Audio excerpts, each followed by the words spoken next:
Cláudio, Grande Prêmio da Inglaterra de Fórmula 1, Silverstone, já foi surpresa nos treinos, as duas Williams na segunda fila, roubando o que seria o lugar das Ferrari, as Mercedes lá, mas a corrida foi muito bacana, né? É uma corrida que eu acho que se pode dividir em duas partes. Uma parte absolutamente normal, se você olhar o pódio, você vê que não teve surpresa nenhuma. Hamilton em primeiro, Rosberg em segundo. Hamilton é melhor do que Rosberg, portanto, na minha opinião, não há discussão. E Vettel, que é a terceira força do campeonato, em terceiro.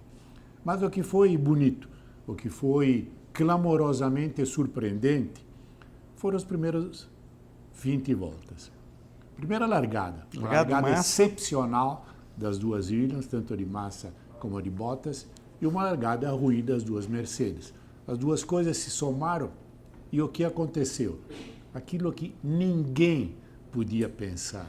Duas Williams à frente, duas Mercedes atrás e não conseguindo sequer abrir espaço, a não ser uma desesperada tentativa do Hamilton, para passar. A pista ali, tem uma hora ali que... Para passar. Então, 20 voltas que devem ser marcadas com lápis de destaque nesse campeonato, que é uma coisa inédita. Nunca se tinha visto.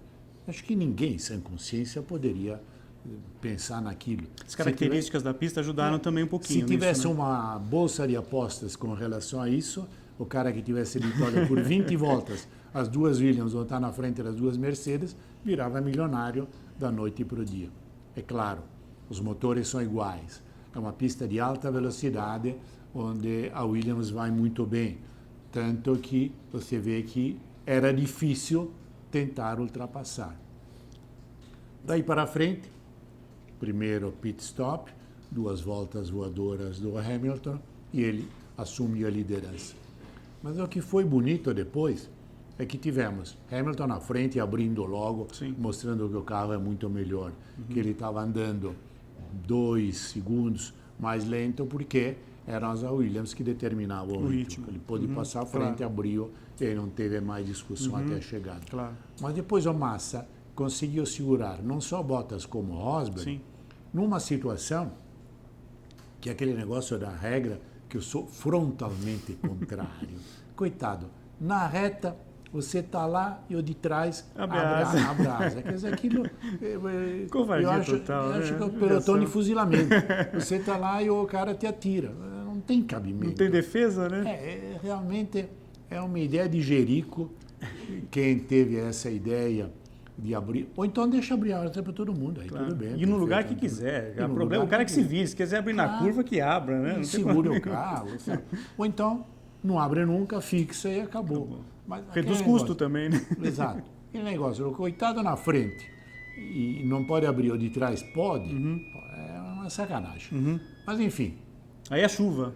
Não, mas antes da chuva, eu acho que o Massa fez talvez o momento mais bonito da corrida, porque aguentar naquelas condições, ter que tirar a diferença nas curvas para depois chegar na reta com aquela pequena vantagem que impedisse uma ultrapassagem anormal, tá em grande foi fase, realmente uma aula de pilotagem. Muito boa. Eu acho que foi um dos melhores grandes prêmios que o piloto brasileiro disputou nos últimos anos. Sem dúvida. Aí depois veio a chuva, e a chuva mudou tudo.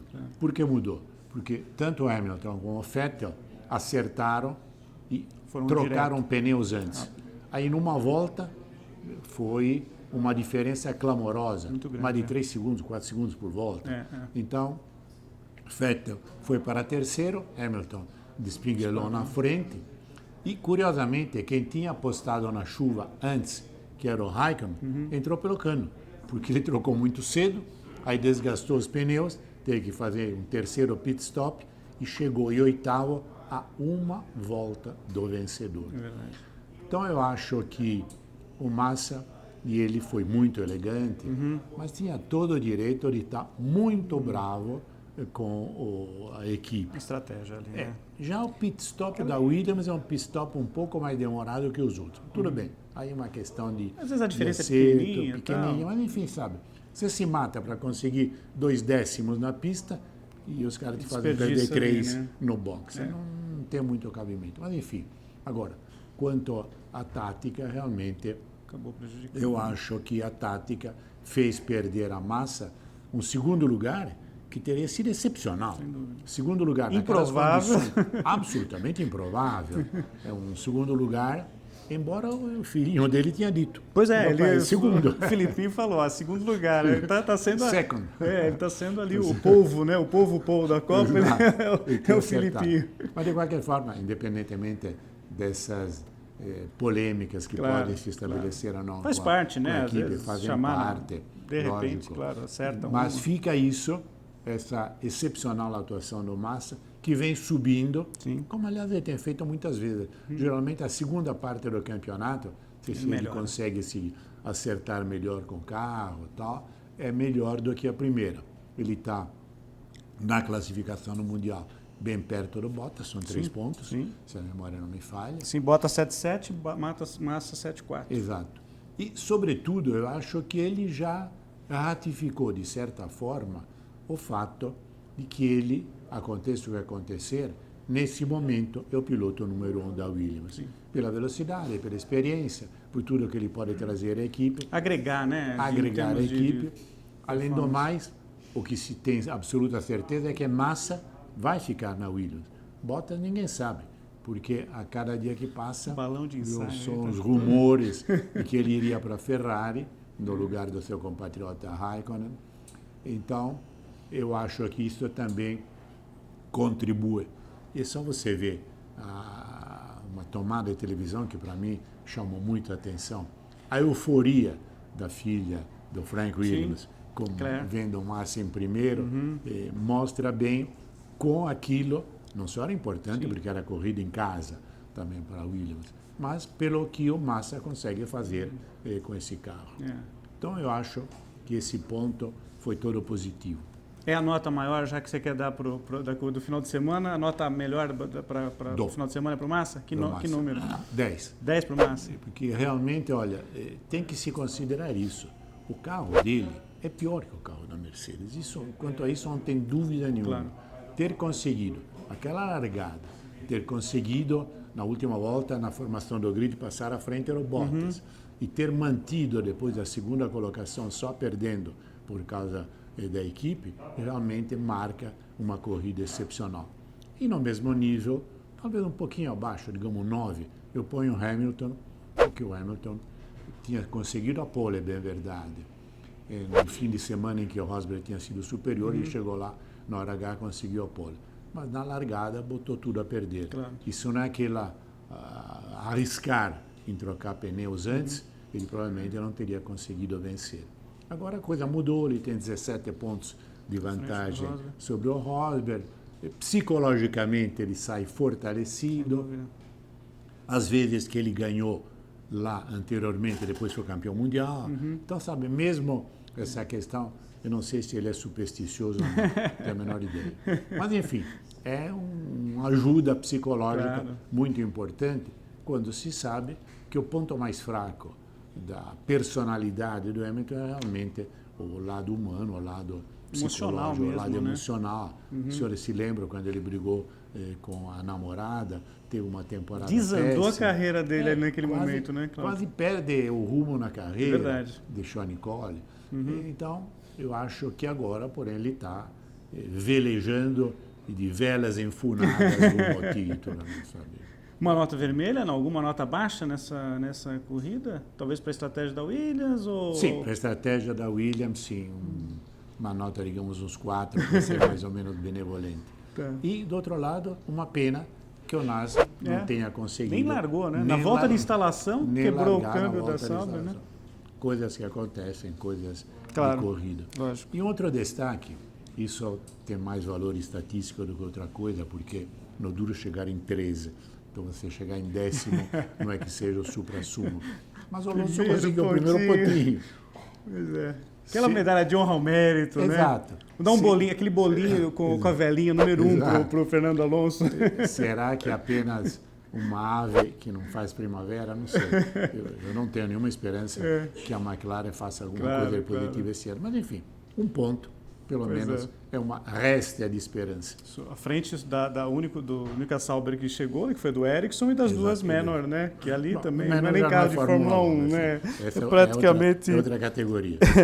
Bom, próximo grande prêmio, Cláudio, o grande prêmio que seria na Alemanha, né? Mas, enfim, crise lá também, né? Não é brincadeira a coisa. Não chegaram a um acordo com o Eccleston. Então, ali o valor e tal, né? É que o que acontece, pelo menos vendo assim de fora que eu sinto, é que com a chegada desses novos circuitos, em que tem sempre uma organização muito forte em termos de dinheiro.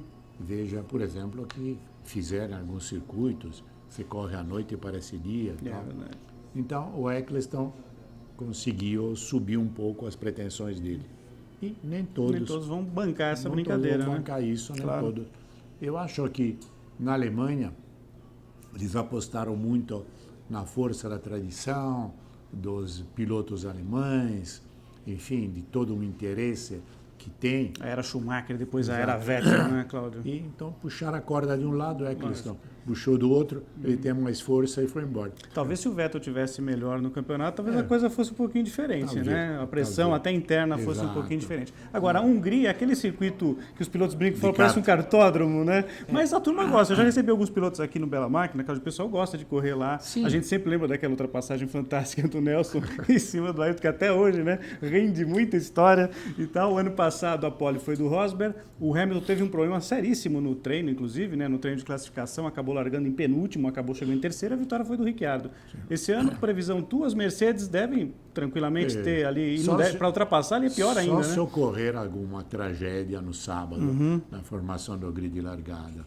Mas se não, as duas Mercedes, provavelmente as duas Ferrari, as Williams vão ter dificuldade, porque não é um circuito de alta velocidade, então vão ter maior dificuldade para aparecer. E depois das três grandes, digamos, o resto.